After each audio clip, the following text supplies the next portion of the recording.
안녕하세요. 화학 교과서 읽어주는 남자입니다. 이번 시간에는 중화반응과 관련된 모의고사 및 수능 기출문제 자료를 해석해 보도록 하겠습니다. 첫 번째 자료 해석으로 2018학년도 수능 문제를 잠깐 보도록 하겠습니다. 염산, 수산화나트륨, 수산화칼륨 수용액을 조금씩 혼합을 시킬 때 그때 용의 부피에 대한 이온의 상대값을 그래프로 나타낸 자료입니다. 먼저 첫 번째 실험 결과를 보면 수산화나트륨을 넣기 전에 이온이 이미 존재하고 있는 상태이기 때문에 이 X라고 하는 이온은 수소이온 또는 염화이온이 됩니다. 만약 이 X가 염화이온이라면 수산화나트륨을 첨가하더라도 그 상태와 그 상황과 상관없이 이온의 수는 항상 같을 것입니다. 그래서 수산화나트륨을 넣기 전, 그 다음에 10ml를 넣었을 때, 20ml를 넣었을 때 이 전체 이온 수는 변함없이 같아야 됩니다. 앞에서 전체 이온 수를 계산하는 방법은 이온 농도를 수용액의 부피와 곱해주면 전체 이온 수가 나오기 때문에 이 식을 이용해서 계산을 해보도록 하겠습니다. 일단 수산화나트륨을 넣기 전과 10ml 넣었을 때 이때 전체 이온수는 상대값, 그러니까 XY축에서 Y축에 해당하는 상대값 4 곱하기 수산화나트륨을 넣기 전에는 염산에 대한 부피만 있을 테니까 X를 곱해준 이 값과 수산화나트륨 10ml를 넣었을 때, 즉 상대값 2와 이때 부피는 X 플러스 10이 됩니다. 이 값이 같아진다는 조건의 식을 세워주게 되면 이때 X값은 10ml가 됩니다. 또한 10ml, 수산화나트륨을 10ml, 그 다음에 20ml를 넣었을 때도 역시 염화이온이라면 그 값이 같아야 되기 때문에 같은 방법으로 식을 세워주고 X값을 구해주게 되면 이때는 X값이 0이 나오게 됩니다. 그런데 여기에서 X는 처음에 준비한 염산의 부피이기 때문에 이 부피값이 0이 나올 수는 없습니다. 따라서 그래프에 주어진 X는 염화이온이 아니라 수소이온이라는 것을 우리가 확인을 할 수가 있습니다. 이때 넣어준 수산화나트륨의 부피를 10ml, 20ml 같은 양을 넣었기 때문에 각각의 반응한 수소이온의 수는 같게 되겠죠. 그래서 수산화나트륨을 10ml 넣었을 때 처음에 염산만 있을 때 총 이온 수는 4x가 되고 여기에 10ml를 넣어주게 되면 상대값 2에 부피를 곱해준 x 플러스 10만큼 반응해서 없어지게 될 것이고 역시 20ml를 넣게 되면 10ml와 20ml의 차이만큼에 해당하는 이온수만큼 수소이온은 반응을 하겠죠. 그래서 이 두 개씩을 같다고 놓게 되면 여기에서 처음에 준비한 염산의 부피 x를 구할 수가 있습니다. 그 다음 수산화나트륨 20ml를 넣은 다음 반응을 시킨 용액을 15ml를 취하게 되는데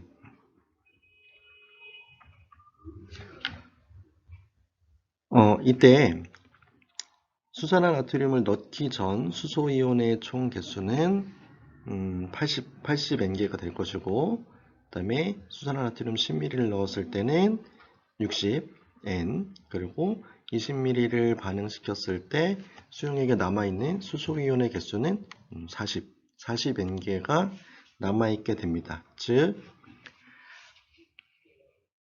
염산과 수산화나트륨을 반응시켰을 때 40ml 안에 포함되어 있는 수소이온의 개수가 40N개이기 때문에 이 중 15ml를 취한다면 이 안에 포함되어 있는 수소이온의 수는 15N개가 됩니다. 한 가지 더 반응한 수산화나트륨의 수산화이온의 개수를 생각해 보면 수산화나트륨 20ml를 넣었을 때 반응한 수소이온의 개수가 40개이기 때문에 수산화나트륨 20ml 안에는 수산화이온 40N개가 존재한다는 것을 알 수가 있습니다. 15ml의 나혼합용액을 취한 상태에서 오른쪽에 있는 결과 그래프를 보면 상대값이 Y축에 있는 상대값이 1일 때 전체 부피, 그러니까 취해준 부피가 15ml이기 때문에 이 안에 포함되어 있는 수소이온의 개수는 15N이 될 것이고 수산화칼륨을 10ml 넣어서 반응을 시켜줄 때 상대값은 0.2. 이때 전체 부피는 처음에 취해준 15ml와 수산화칼륨 10ml를 더해준 25ml만큼이 되겠죠. 그래서 이 안에 포함되어 있는 수소이온의 개수는 5개가 됩니다. 5N개. 즉, 수산화칼륨 10ml를 넣어서 반응한 수소이온의 개수가 10개이기 때문에 수산화칼륨은 10ml에 10N개의 수산화이온이 존재한다는 것을 알 수가 있습니다. 따라서 정리를 해보면 염산 20ml에는 수소이온 80N개가 들어있고 수산화나트륨 20ml에는 40N개의 수산화이온, 수산화칼륨 10ml에는 10N개의 수산화이온이 존재한다는 것을 해석을 할 수가 있습니다. 이번에는 자료에서 두 번째를 보도록 하겠습니다. 2017학년도 수능 문제입니다. 염산 10ml에 수산화나트륨과 수산화칼륨을 순서대로 첨가했을 때 어떤 이온의 단위 부피당 이온수를 나타낸 것입니다. 그래프를 보시면 20ml와 50ml의 표시가 되어 있는데 A 지점에 해당하는 부분은 수산화나트륨 20ml를 반응시킨 것이고 B 지점은 추가로 수산화칼륨 30ml를 반응시켰을 때 이온수라고 보시면 됩니다. 역시 이 X이온은 염기를 넣기 전에 이미 존재하고 있는 이온이기 때문에 처음에 준비한 염산 10ml에서 수소이온 또는 염화이온이 될 것입니다. 그래서 만약 X가 염화이온이라면 염기와 반응을 했을 때도 총 이온수는 변화가 없기 때문에 이 전체 이온수를 계산한 식을 가지고 A 지점과 B 지점에서 전체 이온수를 계산해 보도록 하겠습니다. 염기를 넣기 전에 염산 10ml에 포함되어 있는 전체 이온수는 3N 곱하기 10ml가 될 것이고 그 다음에 염기 20ml를 넣게 되면 전체 용액의 부피가 30ml가 돼서 다시 계산해주면 30N개가 나옵니다. 그리고 수산화칼륨 30ml를 추가했을 때는 전체 용액 부피가 50ml가 되고 이때 이온의 총 개수는 30N이 됩니다. 따라서 염기가 추가적으로 들어가더라도 전체 이온수는 변화가 없기 때문에 이 X이온은 염화이온이라는 것을 알 수가 있습니다. 다음으로 그 단위 부피당 양이온의 모형을 해석을 해보도록 하겠습니다. 우선 가와 나에서 공통적으로 들어있는 이온은 나트륨 이온이라는 것을 알 수가 있습니다. 따라서 동그라미로 표시되어 있는 이온은 나트륨 이온입니다. 이때 A 지점까지 수산화나트륨을 넣어주고 그 이후에는 추가적으로 수산화나트륨을 넣지 않았기 때문에 A와 B 지점에서 나트륨 이온의 수는 일정하다는 것을 알 수가 있습니다. 그러나 B 지점에서는 수산화칼륨이 추가적으로 더 들어갔기 때문에 전체 부피가 증가해서 단위 부피당 이온수는 감소하는 형태를 보이기 때문에 A는 나, 그리고 B는 가라는 것을 우리가 찾을 수가 있습니다.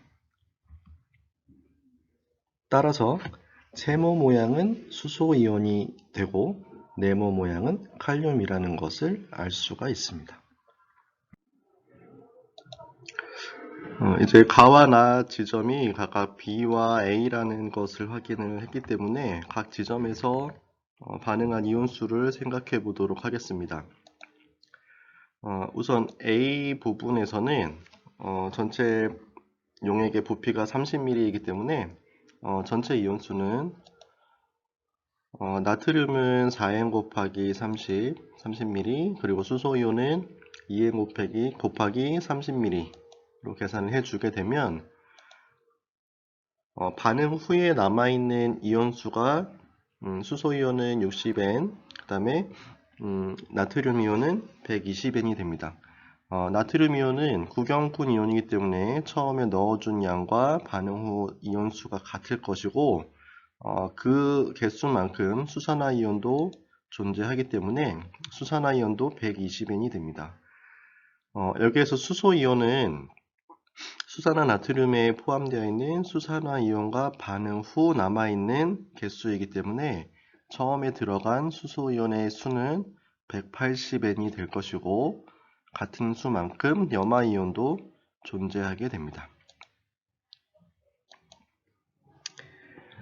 따라서 염산 10ml 안에는 수소이온과 염화이온이 각각 180N개씩 존재하게 되고, 수산화 나트륨 20ml 안에는 나트륨 이온과 수산화 이온이 120N개씩 존재함을 알 수 있습니다. B에서도 마찬가지로 이온수를 계산을 해보면 나트륨 이온은 120N, 그 다음에 칼륨 이온은 60N만큼 있다는 걸 알 수가 있습니다. 염산과 수산화 나트륨이 반응 후에 수소이온은 60N, 염화이온은 180N, 그 다음에 나트륨 이온은 120N이 있는 상태에서 수산화 칼륨을 첨가를 했기 때문에 칼륨 이온수만큼 수산화 이온도 더 추가적으로 들어갔다라고 얘기를 할 수가 있습니다. 이때 염화이온과 나트륨 이온, 칼륨 이온은 구경꾼 이온이기 때문에 반응 후에도 그 개수가 일정하게 유지가 되고, 이때 추가적으로 들어온 수산화 이온과 수소 이온이 반응을 해서 각각 모두 다 없어지게 됩니다. 따라서 수산화칼륨 30ml 안에는 칼륨 이온과 수산화 이온이 60N개씩 있다는 것을 확인할 수 있습니다. 그래서 정리해보면 염산 10ml에는 180N개의 수소이온이 존재하고, 수산화 나트륨 20ml에는 120N개의 수산화 이온, 그리고 수산화 칼륨 30ml에는 60N개의 수산화 이온이 존재한다는 것을 우리가 찾을 수가 있습니다. 자료의 수업 세 번째는 2016학년도 수능 문제입니다. 앞에서 봤던 자료와 다르게 이번에는 반응 후 만들어진 물 분자수가 표에 주어져 있습니다. 중화반응에서 만들어진 물의 양은 산과 염기에 포함되어 있는 수소, 그 다음에 수소이온과 수산화이온 중 이온수가 적은 물질에 의해서 그 개수가 결정이 됩니다. 따라서 가나 다에서 만들어진 총 전체 물 분자수를 계산을 해보면 가에는 30N, 나에는 60N, 다에는 150N개만큼 물이 만들어졌다는 것을 알 수 있습니다. 여기에서 가에서 나로 조건을 변경을 시켰을 때 염산은 부피가 10ml에서 5ml로 줄어들었지만 생성된 물 분자수가 증가했기 때문에 가에서 만들어진 물 분자는 수산화 나트륨에 의해서 결정이 되었다는 것을 알 수가 있고, 나에서 만들어진 물은 염산에 의해서 결정이 되었다라고 유추를 할 수 있게 됩니다. 따라서 가에 있는 수산화 나트륨 5ml 안에 포함되어 있는 수산화 이온은 30N, 나의 염산 5ml에 들어있는 수소 이온의 개수는 60N개라고 이야기를 할 수 있겠습니다.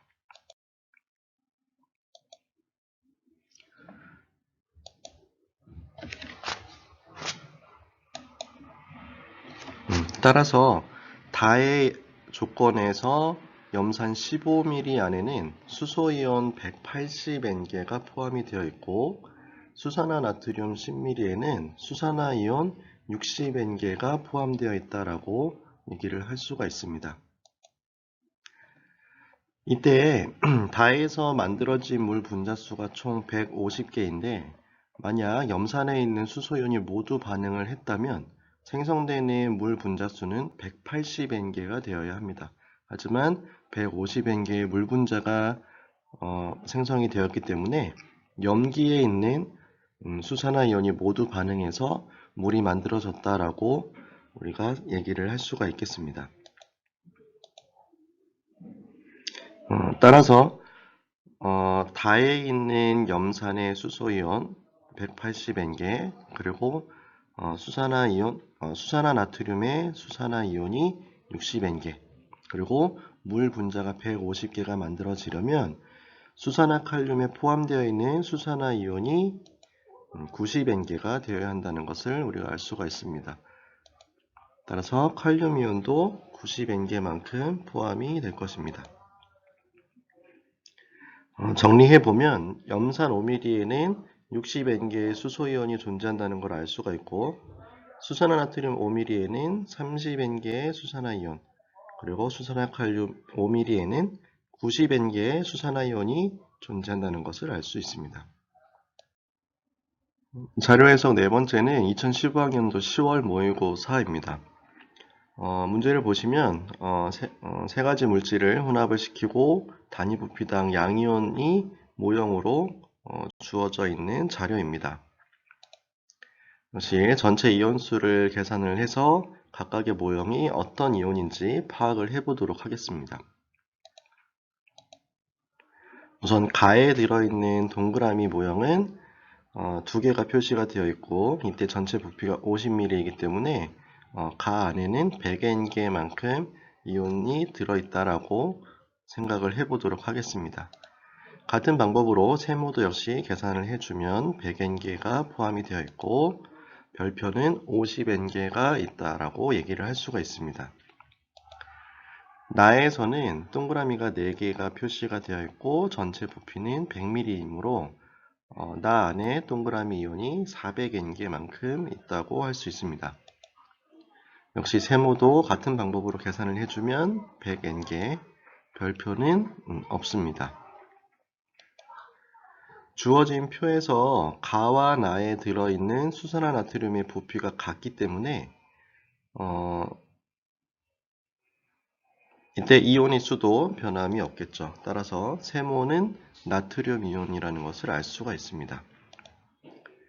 수산화칼륨은 가보다 나의 4배만큼 부피가 증가했기 때문에 역시 이 안에 포함되어 있는 칼륨 이온도 4배만큼 늘어나 있는 모형을 찾아주시면 됩니다. 따라서 동그라미가 칼륨 이온이라는 것을 알 수가 있고 나머지 별표는 수소 이온이라는 것을 우리가 알 수가 있습니다. 따라서 가에 들어있는 이온수를 정리해보면 다음과 같이 우리가 알 수가 있고 이때 반응 후에 수소이온이 남아있다는 것은 수산화나트륨과 수산화칼륨에 있는 수산화이온은 모두 반응해서 없어졌다라고 얘기를 할 수가 있습니다. 따라서 나트륨이온과 칼륨이온은 구경꾼 이온이기 때문에 반응 전에도 그 개수는 같을 것이고 같은 개수만큼 수산화이온도 처음에 들어있을 것입니다. 그리고 반응 후에 남아있는 수소이온은 수산화나트륨과 수산화칼륨에 들어있는 수산화이온과 반응한 다음 남아있는 양이기 때문에 처음 염산에 들어있는 수소이온의 개수는 250N개라고 할 수가 있습니다.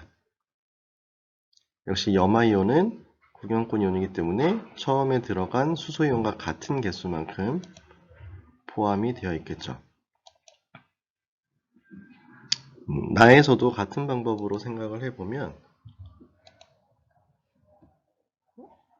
가에서보다 염산의 부피가 나에서 2배로 늘어났기 때문에 이 안에 포함되어 있는 염화이온은 500N개만큼이 됩니다.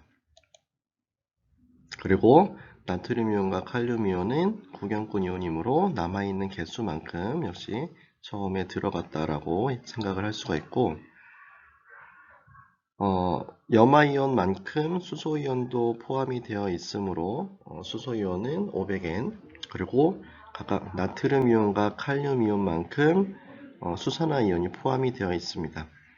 이때 수소이온과 수산화이온의 개수를 보면 수산화이온의 총 합이 모두 500N이 되고 수소이온도 500N만큼 처음에 넣어줬기 때문에 반응 후 남아있는 수산화이온은 없다라고 해석을 하시면 될 것 같습니다.